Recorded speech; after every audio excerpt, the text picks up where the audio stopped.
the purpose of everything, fine. The purpose of everything that we are going to be covering today is really just how does using the app, which of course now has been rebranded as Newform, and let me say we collected these data when it was still the Phoenix app, but how does this affect our members' recovery and well-being? And member is anybody using the app. So it might be these data also include staff members and volunteers. So for this, we used three different data sources. We sent out some emails, first to start with people that were just using the app and not participating in events, but then we expanded it to anybody who was on the app. And those individuals responded to an online survey, and then they provided their email addresses in that survey.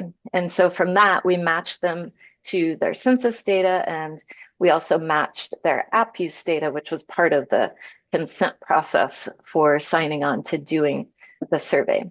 And so we had just under 400 people that went through this process.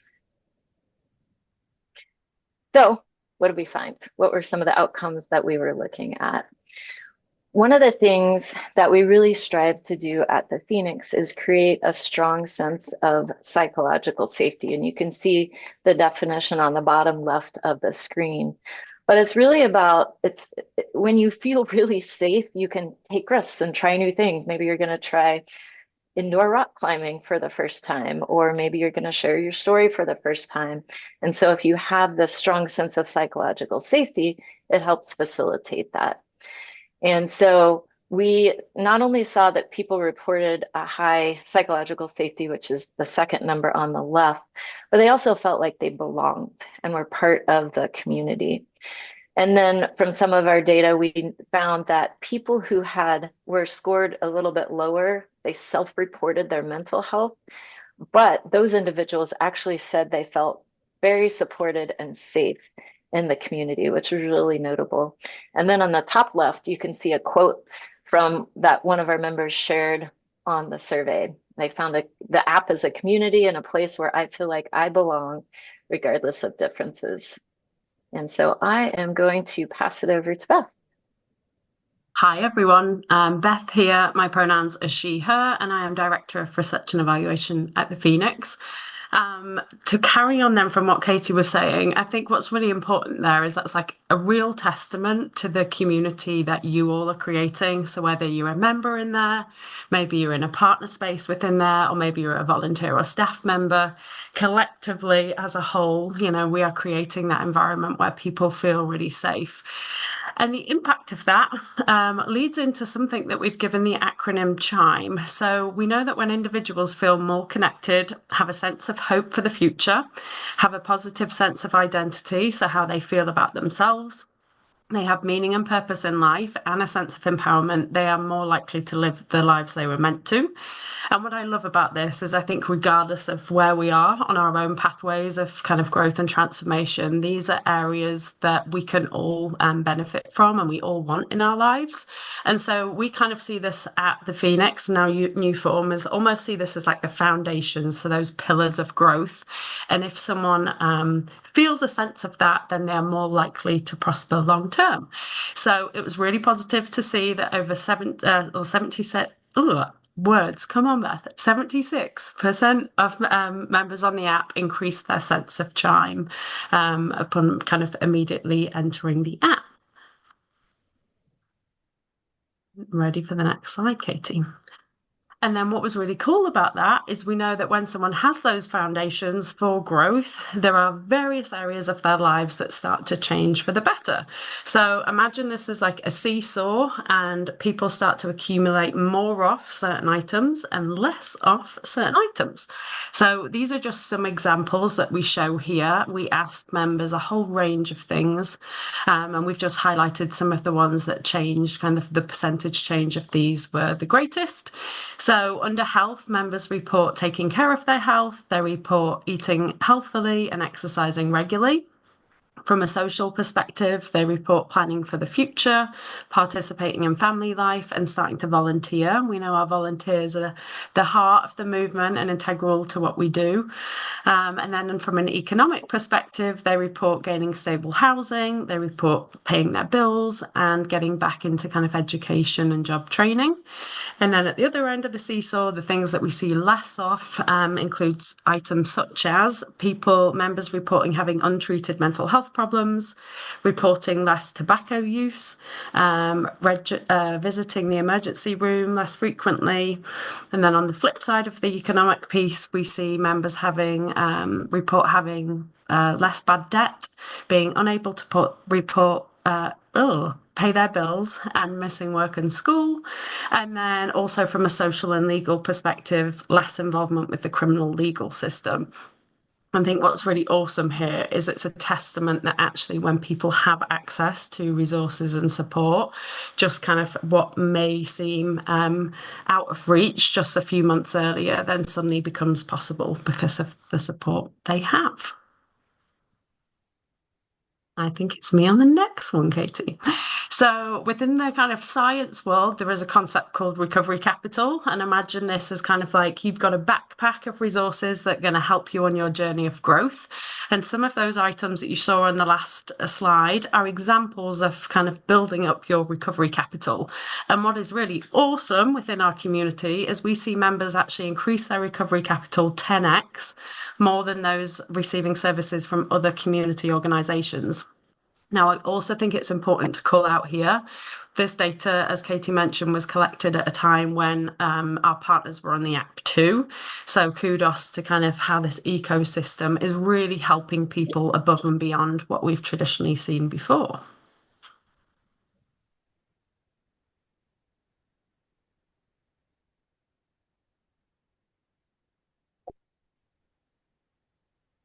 There we go. I'm going to jump back in on this slide and just talk about health briefly. So what we do is we ask people to report their health in the same ways that they do on national surveys. So we're asking about overall health, mental health, and physical health, and whether it's poor, fair, good, very good, or excellent. And then we look at what percentage are reporting poor and fair or good to excellent. And so what we've seen is that after people join the Phoenix, their health really does improve. And in fact, it improves to being slightly higher than the average for the United States. Now, that's across all adults in the US, but this is pretty significant because we know that a lot of our members are in recovery and a lot of times come in with pretty low health. Not everybody. But also, we see that there's significant improvements in both mental and physical health, and these improve by over 80%. And so one person in our comment section said, I've had amazing improvement in mental and physical condition, as well as an amazing sense of community. And so really these changes don't only reflect just a healthier lifestyle, but a significant change in mindset and overall well-being, which we feel like is driven by the app's supportive environment that we already talked about, resources that we just talked about, as well as the opportunities for connection. Beth, I'll pass it back to you for the next slide. Thanks, Katie. Good tag team. So one of the other items that we asked members was around their own personal goals. So knowing that abstinence might not be the goal for everyone within the app and understanding kind of what the community were working towards. So we had a real mix of those that we surveyed. So a larger percentage of those, 84%, did state that abstinence was their goal. And then we had fewer that were reporting, actually, I just want to reduce my use or behavior. And another percentage that were kind of saying that wasn't applicable to them. Now, what I love about this is it shows that the app kind of supports multiple pathways. That was always at the heart of the Phoenix ethos, and that's transferred over to the app as well. So supporting people regardless of where they are on their journey. And we see really positive rates of success across those areas. So Katie, I think is it? Yeah, here we are. So, for those reporting or seeking towards abstinence, we see 89% report staying sober, which is amazing. And to put that into kind of context, for those leaving treatment, relapse rates tend to be between 40 and 60%. So you can see those on the app that's kind of far surpassing that. And then for those who were seeking to reduce their use, we also see a really high percent of success. So 85% of members report success there. And we've included a quote here from one member who said, "When I have cravings, I use the app to distract myself, and it really helps. It helps me manage difficult emotions and avoids relapse." I also intentionally, and I'm just going to call it out, we left that slide to what being one of the last outcomes we actually wanted to share with you, because I think so often within the kind of treatment and recovery space, we see sobriety as kind of the measure of success. And we take a slightly different approach at Phoenix because we know that people build up their lives so holistically in other areas, and some of those we've covered today. Actually, yes, people stay sober, but they really start to flourish in a whole range of areas. So that was an intentional, like, let's show all this other amazing change ahead of pointing this bit out. And then on to the next slide, Katie. So something we asked for the first time of members was to really understand, well, what else are you engaged in, knowing that, recovery is complex, and Phoenix and the app can't be the only thing that is supporting people on their journeys. So what else were people engaged in? So the table that you're seeing now shows some of those items. So the largest one was other support groups. So 54% of members reported also engaging in support groups. Now, we didn't ask detail at this point as to exactly what they were, and that could be an area we dive into in the future. Nearly 50% of people were also receiving mental health counselling. 36% were in recovery treatment, 29% were in group therapy, and 26% were using medicated assisted treatment.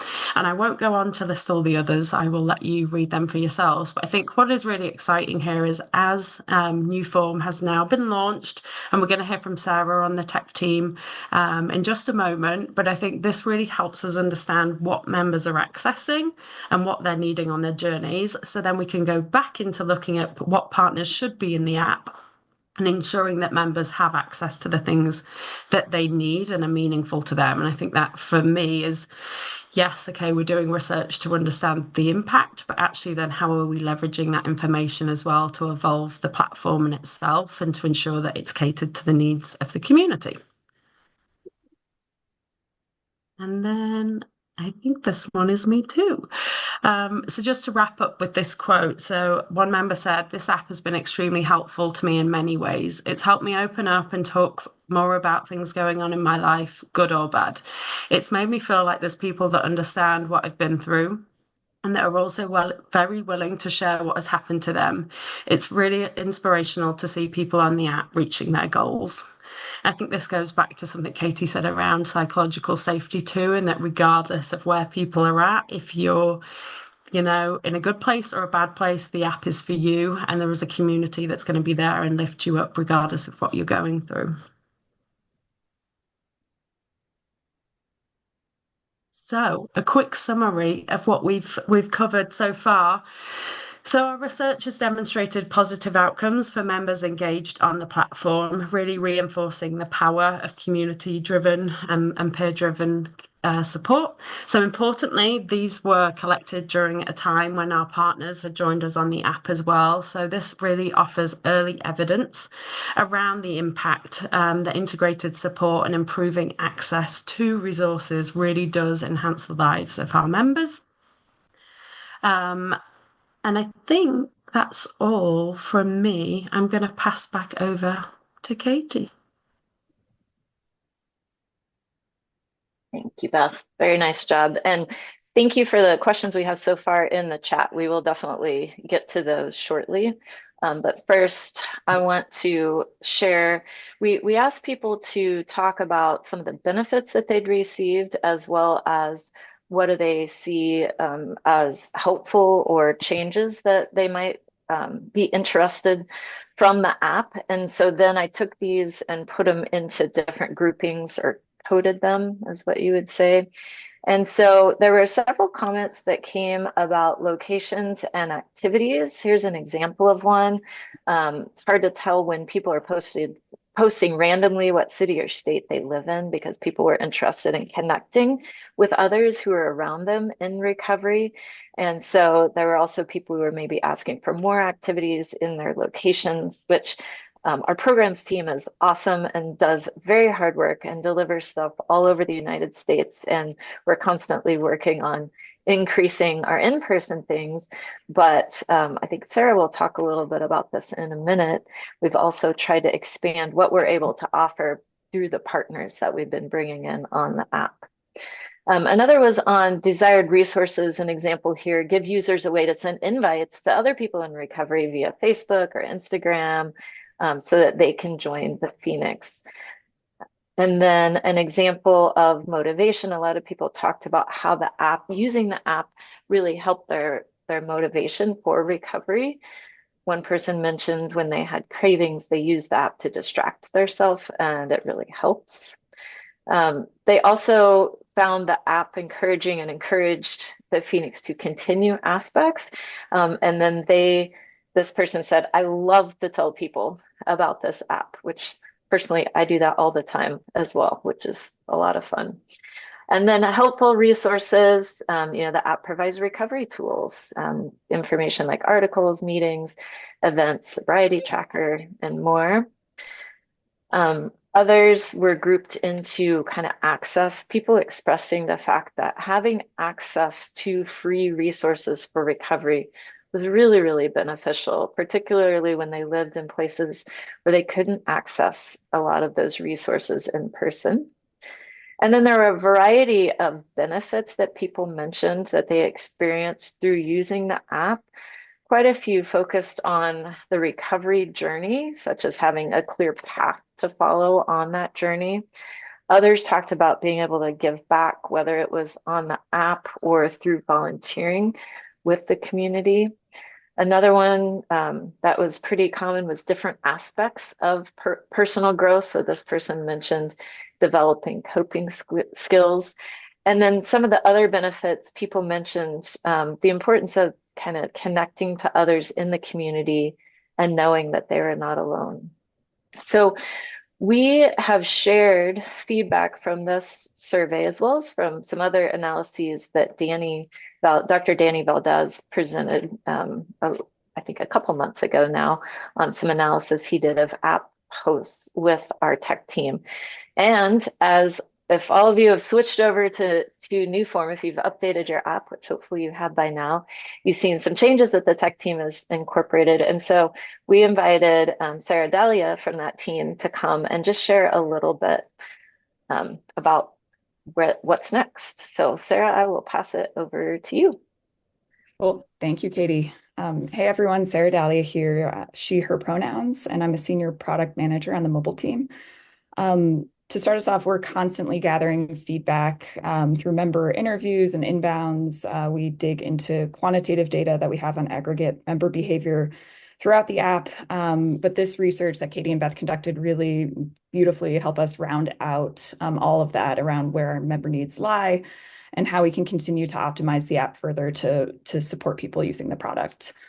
So we've already done a ton of work to address a lot of the feedback that we've heard from members. So as you know, the app has recently rebranded to Newform and includes updates to the user experience, or UX as we call it, to help folks connect to events and spaces more seamlessly, and also better supporting those multiple pathways. So now you can access the Phoenix and also a ton of other partners through the app. And looking ahead, we have a number of initiatives and enhancements in the work, but I wanted to highlight a couple of key ones that are tied to some of the findings that Katie and Beth conducted from the research. So first thing is we're working to build out the in-app onboarding and orientation process to help new members understand the value that the app can really provide to them and help encourage them to take a few key actions that we know leads to higher retention and therefore better health, social, and economic outcomes, as Beth shared earlier. Right now, we've heard from members there's like a lot going on in the app, and so really getting people grounded in what those key features are and allowing them to understand them before fully diving in is something that we've heard. We are also optimizing the social experience within the app and working to serve up more personalized content and relevant content to members within the app. So really looking at a system of tagging all of events, spaces, orgs throughout the app, and being able to serve those things up to the users based on what they're interested in. And then lastly, we're in early discovery phases on an event-specific invitations to help drive engagement and help folks really build and strengthen their communities. So that's another update that you can look out for in the future. All right, and Katie and Beth, I'll let you all wrap it up. Awesome. Thank you so much, Sarah. This is super exciting, and your team has done a ton of work, and I love the new interface of the app. So looking forward to even more. Here's our contact information. I don't know why it made our research website on 2 lines, but you can email us directly and we will get to some questions. Beth, did you have anything to add before we jumped into questions? Not from me. I was just trying to respond to some questions in the chat as we go, but it might be helpful for us to just fuel them verbally too. I'll go ahead and stop sharing the screen so we can see people. I think I just want to summarize as well by saying for us, like we're a pretty small and mighty research team, and we know that we have to look at the impact of Phoenix and New Form. We so often will see the numbers behind members served, but to really go into depth around kind of what is the value there and how are people's lives changing is really important. Our programs are free and will continue to be free. So this is a really powerful way as well for us to go back to donors and say, wow, look, this is kind of the impact that you are fueling. And I think as well for us to continue to evolve just what we do and how we do it. This data is so crucial. So I know we'd gone back to those who participated in the survey and invite them along today. So if you are in the audience and that was you, thank you so much for making that possible.